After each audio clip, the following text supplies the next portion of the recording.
Assalamualaikum warahmatullahi wabarakatuh. Teman-teman semua, alhamdulillah kita bisa ketemu lagi ya. Ini saya ingin berbagi tips tentang rumah lunas ya ini ya. Jadi gimana caranya kita bisa beli properti ya tanpa harus pakai hutang, tanpa harus pakai modal bank.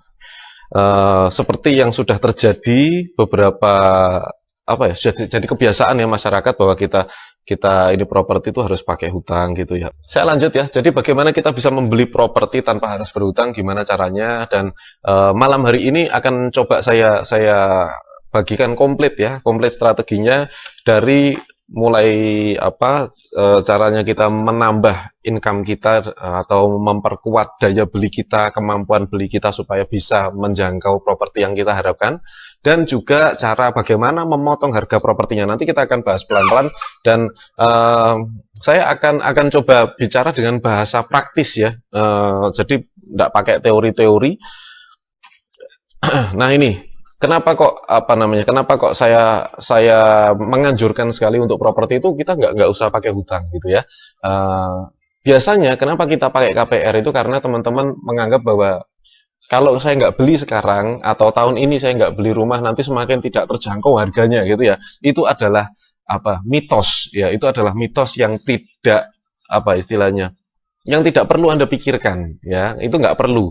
Jadi gimana kita bisa membeli properti tanpa gimana caranya bisa punya rumah? Kalau mikirnya seperti itu ya nggak bakal punya rumah.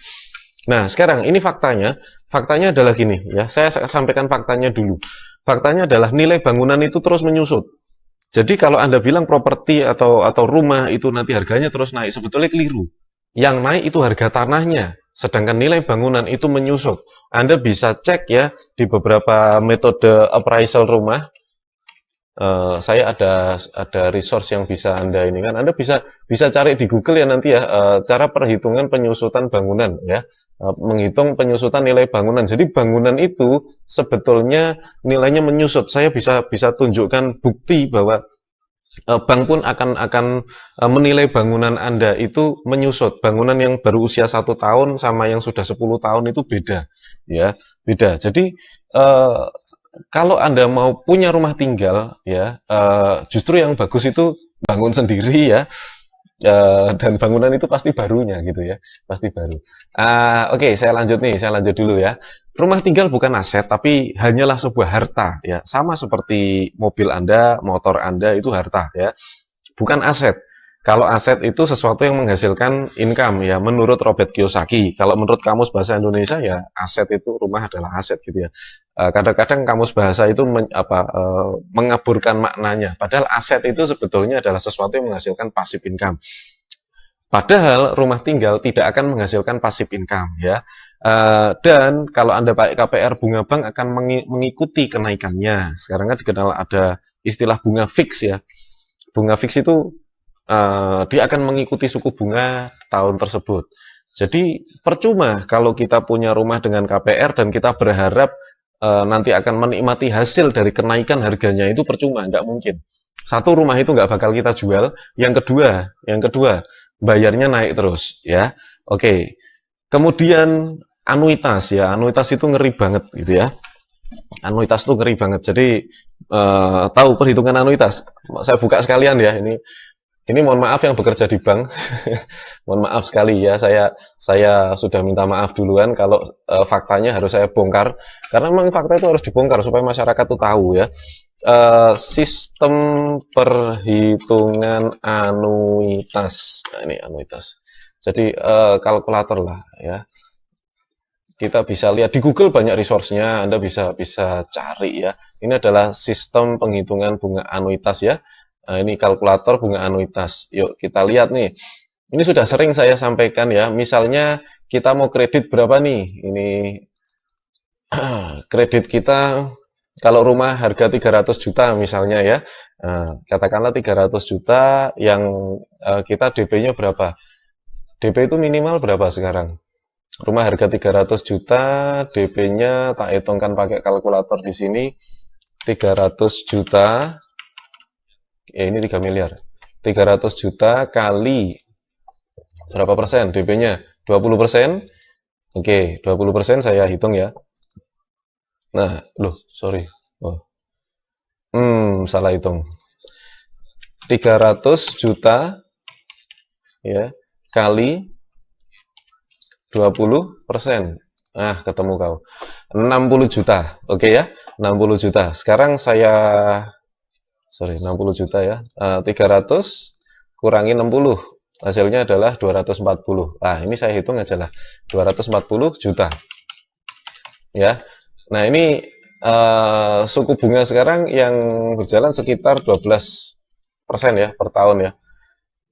Ini 120 bulan ini 10 tahun. 180 bulan ini adalah 15 tahun. Ya.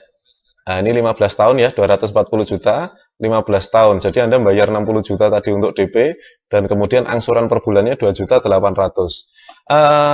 Ini cukup menyakitkan hati kalau menurut saya. Kita bisa lihat ya, saya nggak mengada-ada, ini perhitungan serius ya. Jadi tahun-tahun pertama ini angsuran pokok yang dibayarkan ya dari 2.800.000, angsuran yang Anda bayar tuh tahun-tahun pertama cuma 480.000. Nah, ini kan nyesek ya. Ini nyesek.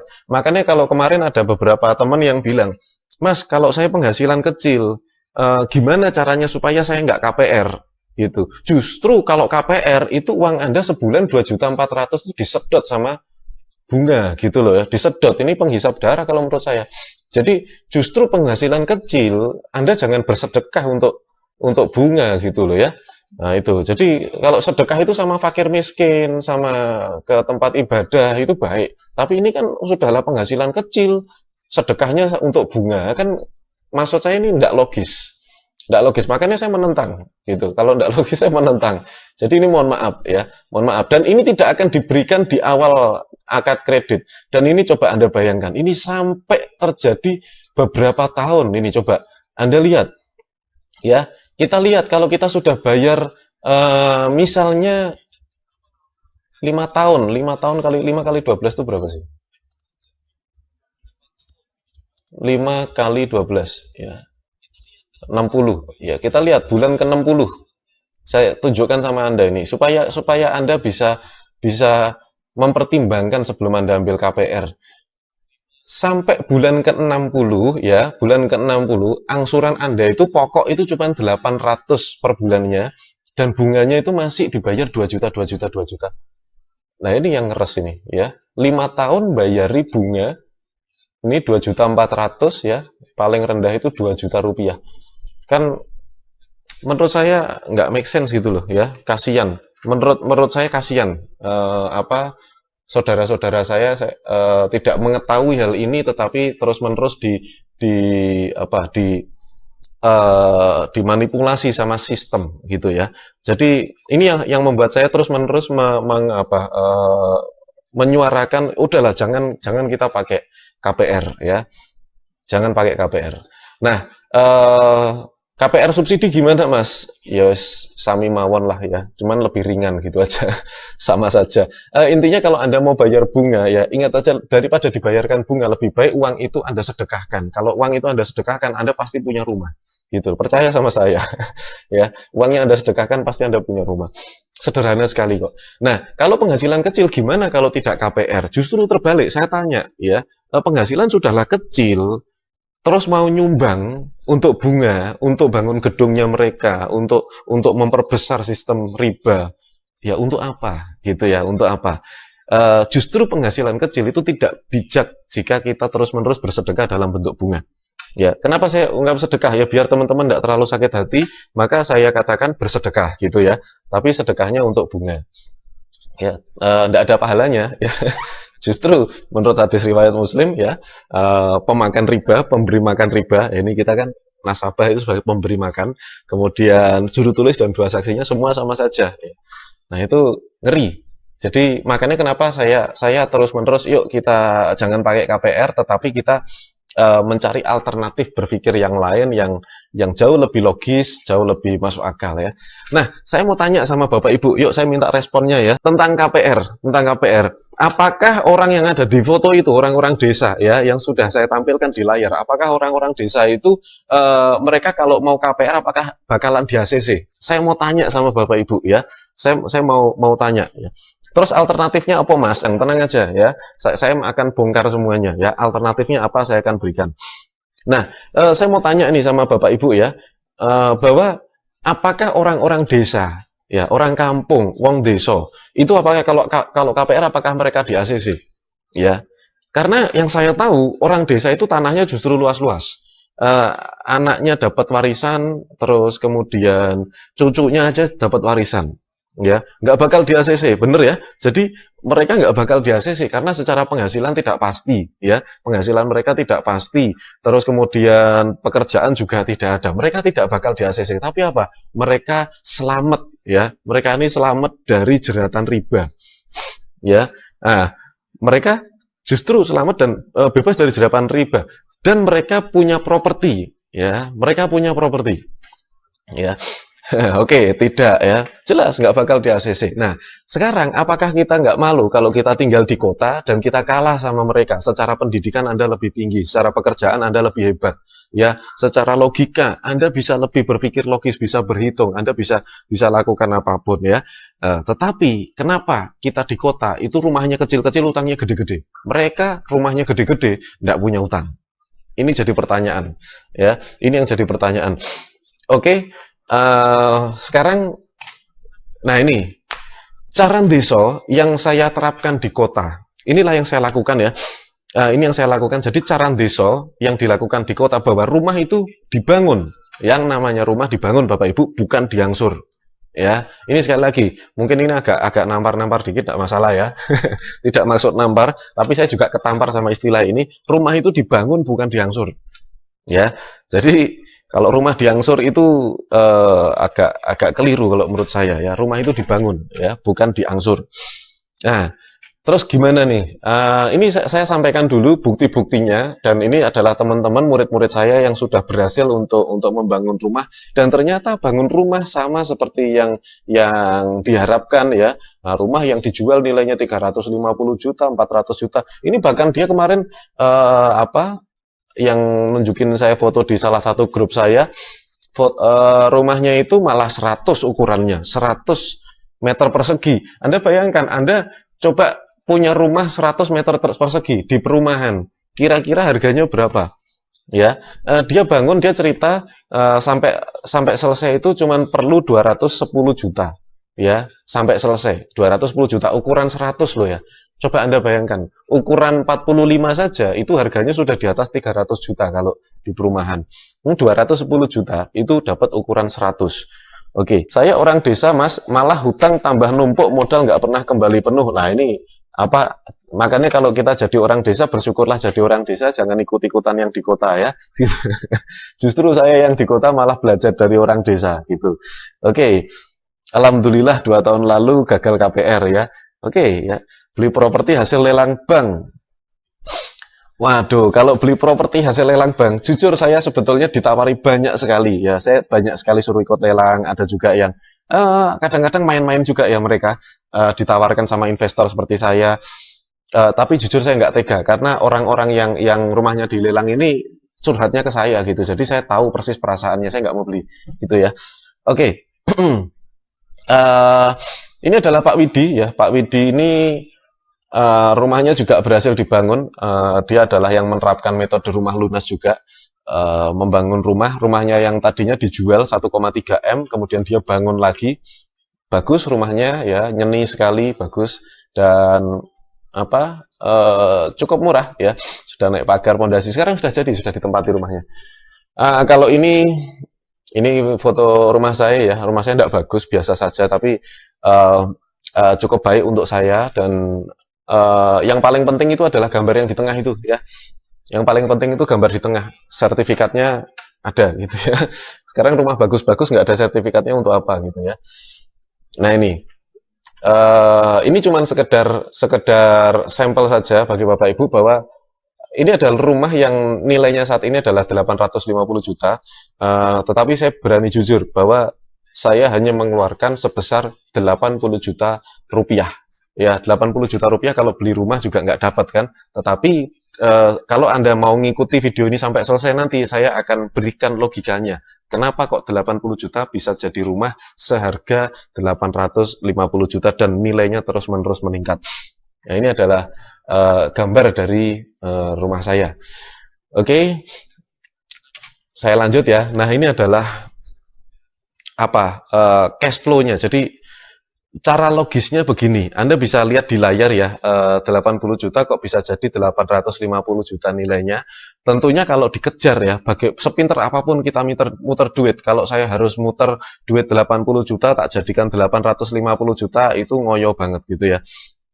Dan agak sulit juga, meskipun bisa, tapi mungkin perlu waktu lama dan perlu konsentrasi yang lebih besar lagi. Maka supaya tidak terlalu ngoyo, maka properti ini harganya harus dipotong. Ya, harganya dipotong. Kalau saya pengen rumah yang senilai 850 juta, bisa tidak saya membangunnya dengan harga 450 juta? Sudah plus tanahnya, ya. Sudah plus tanahnya dan modalnya cuma 80 juta. It means kalau Bapak Ibu punya duit senilai DP rumah, ya, artinya duit itu bisa diputar dan sudah bisa jadi rumah. Itu kuncinya. Itu kuncinya. Jadi kalau Anda ngincer rumah yang tadi misalnya 350 juta, 400 juta, dan Anda cuma punya uang 40 juta, 50 juta, it means berarti Anda sudah bisa punya rumah seharga 400 jutaan gitu ya. Jadi sebetulnya sudah bisa, tinggal bagaimana kita mengolah uang tersebut supaya cukup dan bagaimana kita bisa memotong harga propertinya. Oke ya. Sampai sini sudah paham Bapak Ibu. Jadi ini garisnya ya, 80 juta harusnya jadi 80 juta, 850 juta untuk membayar ini kan kurangnya masih banyak. Akhirnya saya memotong harga properti menjadi 450 juta dan kemudian meningkatkan kemampuan beli atau memutar 80 juta ini menjadi 450 juta dan jangka waktu saya adalah 8 bulan. Tidak semua orang harus 8 bulan Bapak Ibu, Anda bisa selesaikan 2 tahun, 3 tahun, yang penting jangan 15 tahun lah ya. 15 tahun nanti kita kalah sama yang KPR gitu loh ya. Jadi nggak perlu terburu-buru ya, nggak harus seperti Arli, nggak harus seperti saya semuanya. Anda bisa 2 tahun, bisa 3 tahun, 4 tahun, 5 tahun aja masih lebih untung daripada Anda KPR 15 tahun, karena ini sertifikatnya di tangan ya. Saya lanjut ya. Kok bisa ya? Kok bisa? Ya ini. Jadi alur berpikirnya seperti ini dulu. Nanti prakteknya saya akan jelaskan ya. Prakteknya saya akan coba jelaskan berikutnya. Saya akan fokus pembahasan kita yang pertama adalah bagaimana meningkatkan kemampuan beli dulu. Ya, analoginya seperti apa? Kok bisa 80 juta ini bisa meningkat ya menjadi segitu, dan bagaimana ini 850 juta menjadi 450 juta. Sehingga kita kerjanya tidak terlalu keras gitu loh ya. Kalau naikin duit 80 juta kita genjot jadi 850 juta tentunya akan memerlukan konsentrasi yang sangat-sangat tinggi. Terima kasih semuanya, terima kasih like dan love-nya, dan apabila sekiranya acara ini akan bermanfaat untuk teman-teman kita, untuk saudara-saudara kita, Anda silahkan bagikan secara free ya, silahkan bagikan supaya apa? Supaya satu Anda bisa menyimpannya, yang kedua supaya teman-teman juga bisa mengikuti acara ini dan masyarakat Indonesia bisa lebih tercerahkan lagi wawasannya. Saya lanjut nih. Sekarang bagaimana kita meningkatkan kemampuan beli ya, yaitu dengan cara membangun aset. Itu saudara. Jadi kemampuan beli itu caranya dengan membangun aset. Bukan lembur loh ya. Kalau Anda bekerja, Anda cari duit lebih lagi dengan cara lembur, pergi pagi, pulang malam gitu ya. Ya bukan itu intinya gitu. Tapi dengan cara membangun aset. Kemudian yang kedua, kita memotong harga properti yaitu dengan strategi ya. Oke, ini dua hal yang harus kita kuasai di dalam rumah lunas. Saya akan jelaskan tentang aset dulu. Ada dua jenis aset. Yang pertama adalah aset capital gain. Ya, aset capital gain itu kalau saya terjemahkan dengan bahasa saya sendiri supaya mudah, adalah sesuatu yang nilainya naik dari waktu ke waktu. Jadi, sesuatu yang nilainya naik dari waktu ke waktu itu adalah aset capital gain. Apapun boleh. apapun boleh. Misalnya tanah, ya. Anda beli tanah kapling punya saya, misalnya kan kemarin saya jualan promo tanah kapling. Anda beli tanah kapling, sekarang Anda beli nanti 3 tahun lagi Anda jual, harganya tidak mungkin sama, sudah pasti nilainya pasti naik ya. Kemudian bibit tanaman itu juga nilainya naik ya. Apa atau tanaman itu sendiri ya. Saya pernah contohkan bibit durian yang 50 cm itu harganya 75.000, setelah 2 tahun harganya 2 juta karena tingginya sudah 2 meter. Ya, bibit tanaman itu juga aset capital gain. Suka atau tidak suka nilainya naik ya. Kendaraan tertentu ya, atau misalnya saya dulu pernah contohkan di live saya sebelumnya, saya dulu pernah punya motor Binter Mercy ya, sampai sekarang masih ada sih. Dulu kita belinya cuma 2 juta, sekarang harganya sudah 10 juta, 12 juta gitu ya. Nilainya naik karena semakin sedikit jumlahnya. Kemudian barang antik itu juga nilainya naik atau kita bisa sebut sebagai aset capital gain.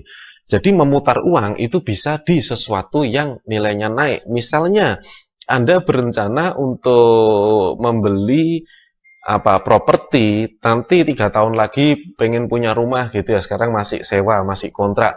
Anda bisa mengalokasikan uang Anda ke dalam aset ya yang sifatnya capital gain, itu boleh.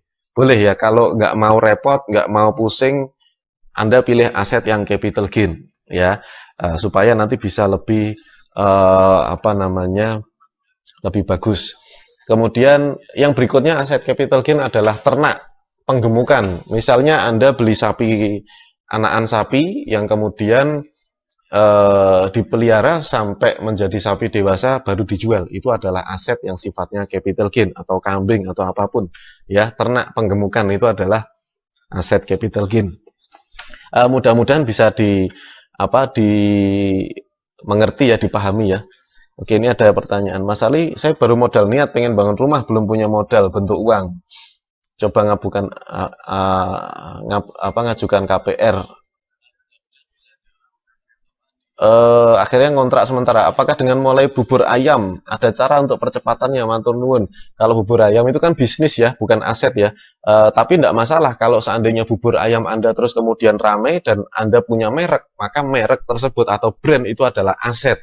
Aset yang sifatnya intangible ya. Itu juga aset. Boleh saja kalau Anda mau seperti itu, bisa-bisa saja. Nah, yang berikutnya yang akan saya jelaskan adalah aset yang bentuknya cash flow. Kalau aset capital gain itu, kalau saya contohkan sapi, Anda pelihara sapi kecil kemudian jadi sapi dewasa, itu adalah aset capital gain karena nilainya meningkat. Nah, aset yang cash flow itu nilainya mungkin sama, mungkin tidak meningkat juga, tetapi menghasilkan income setiap harinya atau setiap bulannya ya. Oke. Nama saya Jaril, Mas Arli. Oh iya. Kena PHK, masih nyetor rumah. Oke, Mas Jaril ya. Salam kenal ini, pengikut setia nih kayaknya nih, tiap malam ada. Ya, saya lanjut ya. Aset cash flow adalah aset yang kita nggak begitu peduli sama nilainya ya. Syukur-syukur aset itu berupa capital gain dan cash flow juga ya. Misalnya kos-kosan itu nilai tanahnya pun naik ya, dan dia menghasilkan cash flow untuk Anda. Setiap bulan ada penghasilan dari situ. Saya contohkan kemarin itu aset cash flow punya Pak Marto ya. Jadi Pak Marto ini adalah pedagang siomay yang dia dagang siomay di Jakarta. Jadi Pak Marto ini dari Wonogiri, dia hijrah ke Jakarta untuk jualan siomay. Ceritanya gitu. Nah, ketika dia sudah mulai jualan di pasar, di sekolahan ya, ke sekolahan-sekolahan, Pak Marto ini jualan 1, 2, 3.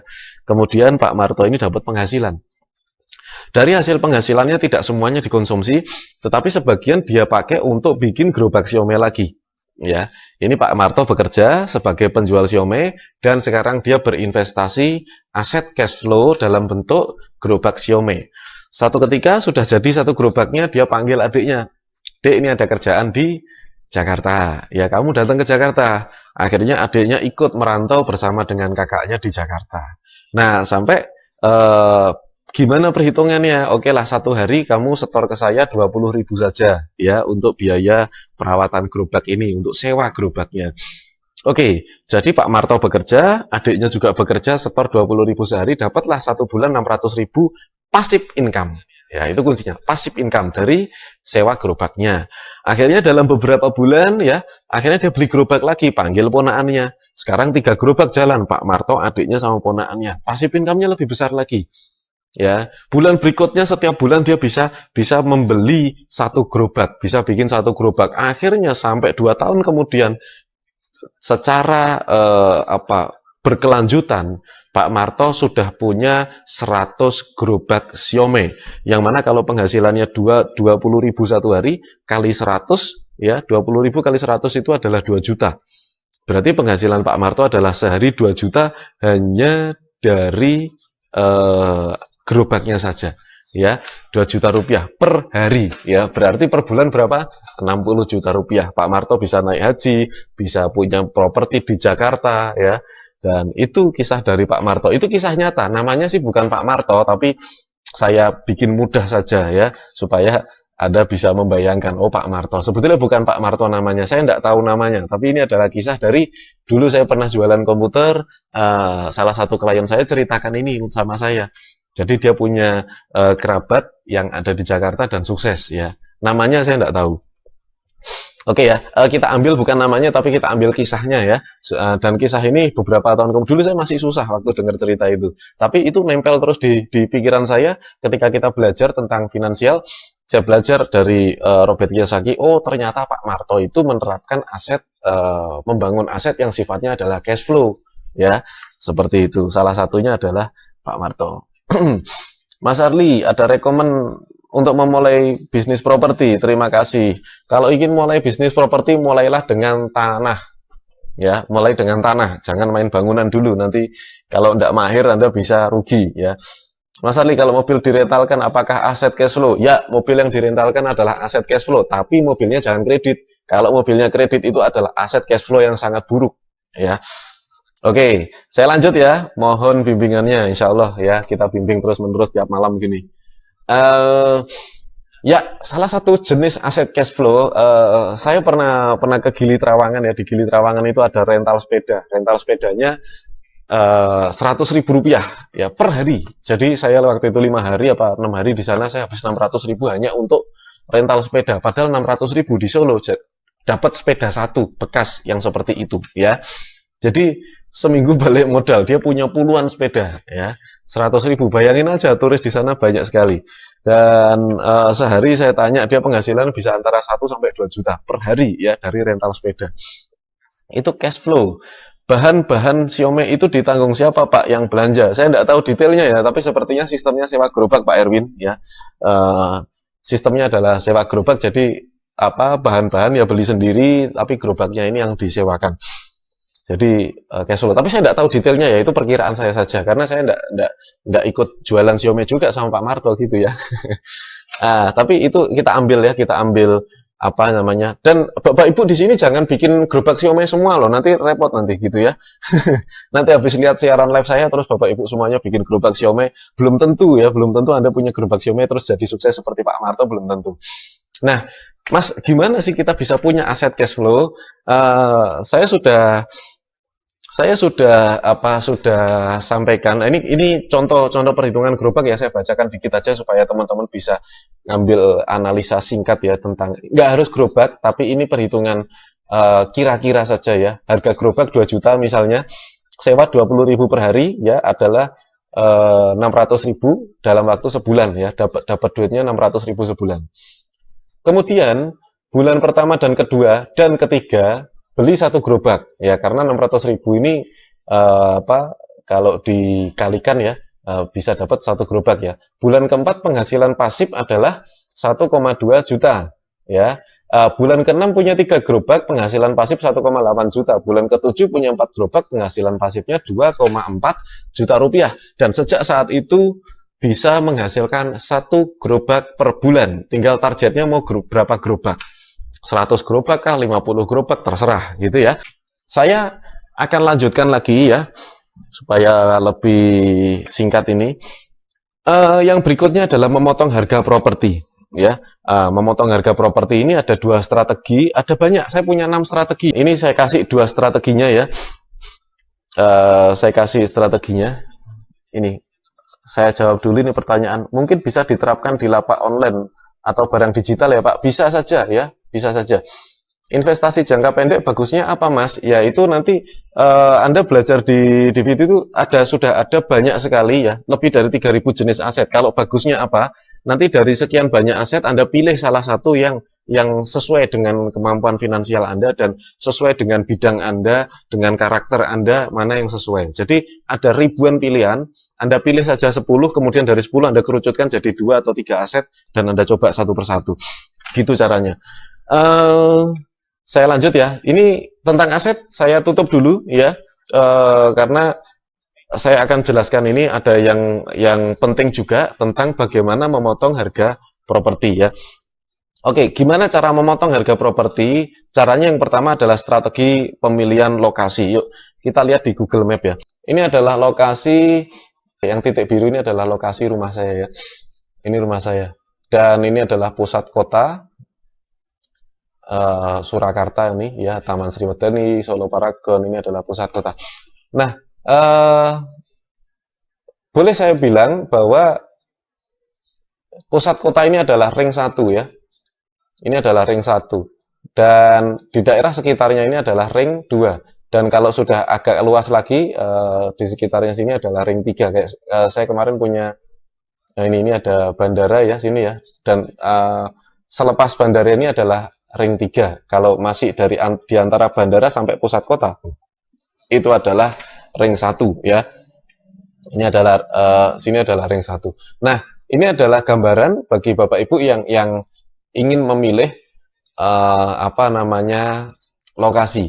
Nah, Anda bisa bermain di ring 2 juga seperti saya. Ini contohnya. Contoh simpel, ini adalah perumahan ya. Ada Bima 6, Bima 4, Bima 2, ya Krishna Barat, Puntadewa. Ini adalah gambaran perumahan. Dan tanah di sini cukup mahal, sekitar 1,5 sampai 2 juta rupiah per meternya gitu ya. Dan biasanya kalau perumahan juga nggak boleh beli tanah saja. Biasanya dia jual rumahnya kan gitu. Maka supaya saya bisa membeli tanah, saya harus keluar dari perumahan. Ingat, ini perumahan dan nah, ini perumahan ya, sini ya. Sini adalah perumahan dan saya ambil di sini. Jadi Anda tahu ini menurut peta di samping-samping ini harganya 1,5 juta, 1,5 juta, 1,5 juta. Begitu juga harga standar dari lokasi yang saya beli itu juga 1,5 juta. Nah, bagaimana saya bisa mendapatkan lebih murah lagi? Tentunya kita juga pakai strategi yang berikutnya. Strategi yang berikutnya saya sudah jelaskan juga di dalam DVD Rumah Lunas bahwa strategi memotong properti itu ada satu, misalnya strategi memilih properti yang tidak disukai bank. Contoh, yang saya terapkan untuk saya, Anda bisa perhatikan ini jalan, ini rumah saya, ini jalan, ini jalan. Artinya ini ya bisa dikatakan tusuk sate gitu ya. Nah, ini nggak disukai sama bank. Terus kemudian bentuknya ini tidak kotak ya, bentuknya nggak kotak, jadi trapesium gitu ya. Bentuknya trapesium, maka ini adalah properti yang tidak disukai sama bank ya. Dan orang-orang pun dulu nggak pernah ngelirik properti ini, nggak pernah ngelirik tanah ini. Tapi begitu saya lihat bentuknya miring, unik, akhirnya saya beli. Ya, dan Anda tahu harganya berapa? Kalau di sekitarnya harganya 1,5 ini, yang di sini juga ada 2 juta rupiah. Saya beli cuma harga 900.000 rupiah ya. Kenapa? Karena saya mau tunai. Kalau pembelian tunai kan harus yang paling murah, tetapi masih satu lokasi ya dengan ini. Dan kalau bentuknya miring pun nanti kalau sudah dibangun nggak kelihatan juga. Maksudnya ya tetap bagus lah gitu ya. Selama yang bangun pinter. Ini aja. Ini strateginya. Dan dulu saya beli tanah itu kita ambil beberapa lokasi ya. Jadi ambil sampel. Maksudnya sebelum saya beli tanah itu saya survei dulu beberapa lokasi ya. Jadi ceritanya 2 bulan. 2 bulan itu saya survei, saya browsing di grup-grup properti, kemudian di OLX, saya juga beli koran setiap hari. Saya nggak pernah beli koran, tapi pada saat saya berburu tanah, saya pasti beli koran setiap hari. Dan saya lihat bahwa setiap bulan ternyata properti itu berubah. Ya, setiap bulan itu yang jualan properti itu ganti-ganti. Ya, jadi Anda jangan khawatir kalau Anda mau beli properti, Anda jangan pernah berpikir harus di situ. Gitu ya, harus di situ. Kalau Anda sudah berpikir harus di situ, tidak berpikir alternatif, Anda dapatnya mahal terus. Gitu ya. Nah, saya selalu berpikir alternatif, jadi kita tunggu aja. Kalau belum ada yang murah, kita tunggu aja terus. Ya, kita tunggu. Kita lihat lagi, kita data dulu mana yang lebih cocok. Dan kemudian, ya, strategi beli tanahnya cukup sederhana. Kalau saya pribadi, strategi beli tanahnya itu minimal, ya, minimal kita survei tanah 2 bulan. Ya, berapa bulan? 2 bulan. Minimal kita survei tanah 2 bulan. Kenapa kok 2 bulan? Karena setiap 2 minggu sekali, 1 bulan itu yang jualan itu beda. Ya, ganti-ganti. Anda lihat aja di koran, ya, itu beda-beda nanti ya. Mungkin Anda cari di satu lokasi belum dapat, tapi belum tentu loh bulan depan Anda nggak dapat di situ. Ya, karena yang jual kan kita nggak tahu ya, orang itu hari ini dia belum butuh, ternyata bulan depan dia butuh. Ya, misalnya anaknya mau untuk biaya keluar negeri anaknya, bisa di TKI misalnya. Kan banyak juga yang seperti itu, dia jual tanahnya. Atau anaknya mau masuk kuliah, ya, akhirnya dia jual tanahnya. Ada juga, ada yang bangun rumah nggak selesai, tanahnya sebagian dia jual. Ada juga yang seperti itu, saya dapat yang seperti itu. Kemudian minimal survei 2 bulan dan Anda harus punya beberapa listing. Jadi jangan main satu listing terus Anda kejar terus gitu, enggak gitu ya. Jangan main satu Anda ngincer satu, Anda kejar terus gitu, nggak boleh gitu. Anda harus punya banyak pilihan. Anda harus punya banyak pilihan sambil Anda memilih mana yang pertama, mana penjual yang bermotivasi tinggi, yang butuh uang banget mana. Yang butuh uang banget itu harga bisa dinego sampai luar biasa. Karena butuh uang. Siapa yang butuh dia yang ngalah, ya, dia yang mengalah. Dia akan menyesuaikan kondisi keuangan Anda, bukan Anda yang menyesuaikan kondisi keuangan dia. Itu kalau dia yang butuh. Jadi kita lihat mana yang butuh, gitu ya. Saya beberapa kali dapat tanah dari orang yang butuh uang, gitu ya. Kalau orang butuh uang itu apalagi di desa, pernah nggak Anda lihat di desa jualan tanah, misalnya dia butuh uang untuk anaknya kuliah, tanahnya harganya misalnya 80 juta, tapi karena biaya kuliahnya butuhnya 25 juta, yang penting ada 25 juta dulu, nanti sisanya belakangan, sak duwene duit, gitu ya. Ada yang begitu, di desa tuh banyak yang gitu ya. Nah, jadi itu cara mendapatkan properti murah ya. Karena banyak orang butuh duit juga dan akhirnya dia menjual tanahnya. Kemudian bayar bertahap. Beli tanah itu nggak harus cash langsung ya. Saya belum pernah beli tanah langsung di depan saya bayar. Misalnya dia minta 200 juta terus saya kasih 200 juta cash gelendeng gitu, nggak pernah. Pasti bertahap ya, pasti bertahap. Bertahap itu paling nggak tanda jadi dulu. Nanti misalnya setelah sertifikat jadi kita bayar sisanya gitu, bisa ya. Tergantung yang jual ini bermotivasi tinggi atau tidak. Tapi kalau Anda tahu ada tanah dijual, yang jualan ini orang nggak butuh duit ya, jangan dideketin. Orang nggak butuh duit tuh misalnya jualannya apa ya? Dia investor ya, memang dia jual, dia dulu beli, sekarang dia karena harganya sudah naik terus dia jual. Nah itu nggak bisa digoyang yang kayak gitu ya, karena dia nggak butuh. Apa benar tusuk sate tidak bagus buat dagang? Oh, masalahnya. Apa benar? Saya muslim ya, saya tidak percaya. Saya muslim ya, kalau tusuk sate tidak bagus buat dagang, saya muslim. Justru kebalik itu, saya habis tinggal di rumah ini, alhamdulillah rezekinya malah tambah banyak gitu ya. Ya, jadi jangan percaya tahayul seperti itu ya. Itu tahayul aja. Saya tidak tahu kalau Anda punya kepercayaan di situ, saya menghargai, tapi kalau Anda tanyanya sama saya tidak percaya, itu tahayul. Jadi rumah tusuk sate nggak bagus buat dagang. Siapa yang bilang? Justru lebih kelihatan lagi kalau rumah tusuk sate itu ya Anda pasangi plang itu malah tambah kelihatan. Kalau menurut saya loh ya. Gitu. Jadi jangan percaya yang ndak-ndak lah gitu. Nanti yang barang-barang yang nggak kelihatan itu seneng kalau Anda percaya begituan. Nah, sekarang bayar tanahnya bertahap. Sekarang kita bicara tentang bangun ya. Bangun itu pun bertahap Bapak Ibu ya. Jangan kita bangun itu langsung gelendeng langsung jadi itu. Kalau nggak punya uang ya jangan, bertahap dulu. Minimal Anda punya pondasinya dulu ya. Pondasi dulu kita bikin. Kemudian saya sih mengajarkan 3 tahap ya. Pondasi naik sampai atap, kemudian finishing Ya, finishing itu bisa eksterior, bisa interior. Itu juga bisa dibagi menjadi dua. Jadi bisa jadi 5 atau 6 kali tahapan kita membangun rumah sesuai dengan siapnya duit, gitu ya. Bagaimana soal surat tanah, surat adat, HGB, SK Camat? Kalau saya cari yang SHM saja ya, supaya gampang. Ya, Pak Sutrisno ini ya, saya cari yang SHM saja ya, yang langsung sertifikat hak milik. Jadi saya tidak mau ambil pusing itu masih girik, masih apa gitu ya, letter C dan lain sebagainya. Saya tidak mau. Saya mau yang SHM ya, gitu. Oke, cukup simpel ya. Jadi jangan kita bikin pusing masalah-masalah seperti itu. Pokoknya cari SHM kena aman gitu ya.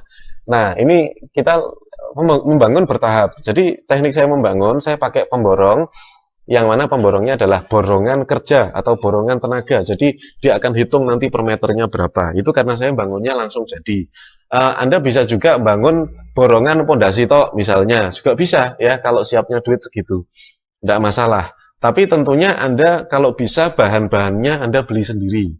Ya, kalau bisa bahan-bahannya beli sendiri karena kebanyakan apa kalau mau hemat ya, kalau mau hemat itu bahan-bahannya beli sendiri, sedangkan borongannya borongan kerja saja. Borongan kerja itu hitungannya meteran, bukan harian ya. Meterannya segini ya nanti segini. Tank sudah dijawab. Kebanyakan tanah murah karena masalah surat. Oh enggak ya.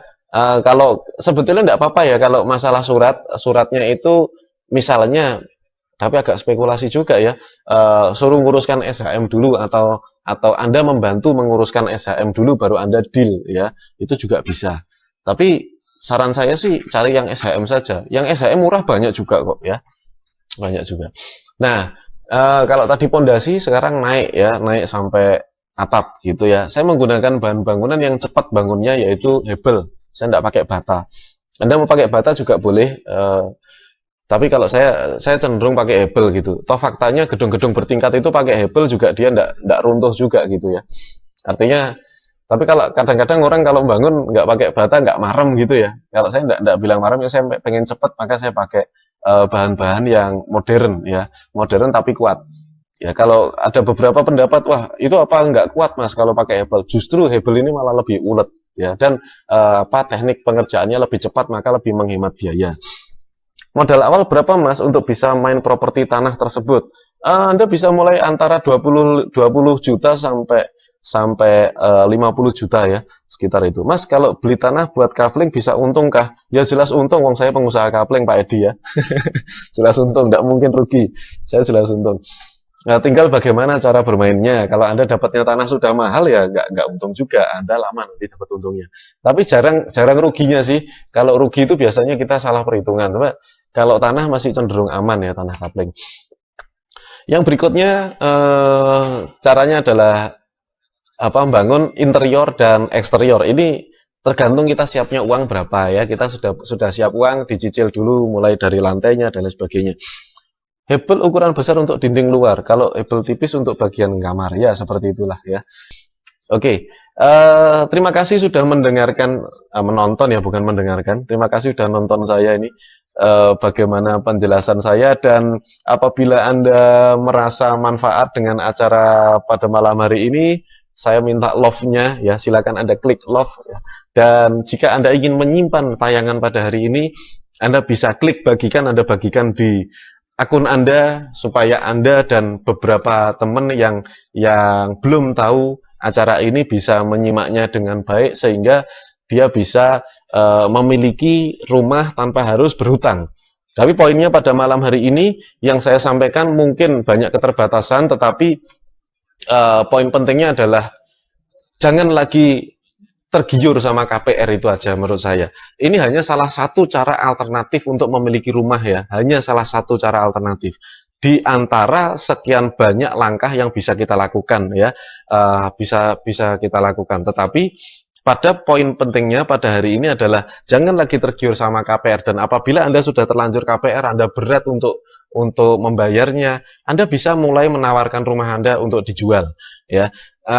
Dan nanti untuk mendapatkan rumah kembali itu tidak sesulit dulu pada saat Anda aplikasi KPR, sekarang ngangsur sampai sekian lama, enggak, karena sudah tahu ilmunya. Mungkin dulu belum tahu ilmunya, it's okay. Sekarang sudah tahu ilmunya, jangan lagi kita terjerumus ke sana, gitu ya. Itu saja dari saya dan semoga bermanfaat. Demikian, terima kasih sudah menyimak acara ini dan saya ucapkan selamat bagi Anda yang sudah tahu ilmunya ya. Dan saya juga berdoa semoga Allah Subhanahu wa taala akan mempermudah Anda dalam memiliki rumah. Tidak harus berutang, tidak harus pakai KPR, semoga Anda dimampukan ya, diberikan rezeki yang berkah, yang melimpah. Dan sehingga Anda bisa memiliki properti, tidak hanya satu, dua properti, tiga properti ya. Semoga Allah melimpahkan rezekinya untuk Anda. Demikian, wassalamualaikum warahmatullahi wabarakatuh.